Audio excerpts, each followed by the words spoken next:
Hi, welcome to ചക്ക to chutney. ഇന്ന് നമ്മൾ ഉണ്ടാക്കാൻ പോകുന്നത് പഴം നഗറ്റ്സ് ആണ്. അതിലേക്ക് പഴവും പഞ്ചസാരയും മിക്സ് ചെയ്തിട്ട് ഏലക്കായും ഇട്ട് നന്നായി ഒന്ന് മിക്സ് ചെയ്യുക.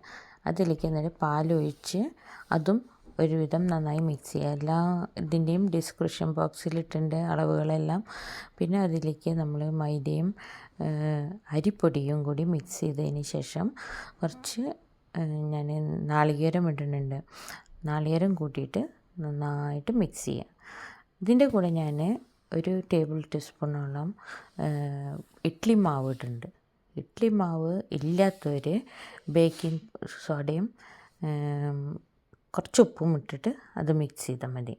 എല്ലാം മിക്സ് ചെയ്തതിന് ശേഷം ചൂടുള്ള എണ്ണയിലേക്ക് ഓരോ ടീസ്പൂണുകൾ കോരി ഒഴിക്കുക.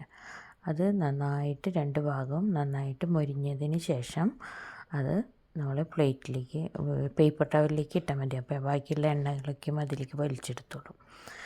അങ്ങനെ എല്ലാതും ചെയ്ത് കഴിഞ്ഞ് കഴിഞ്ഞാൽ ഇതൊരു നല്ലൊരു 4 മണി പലഹാരമാണ്.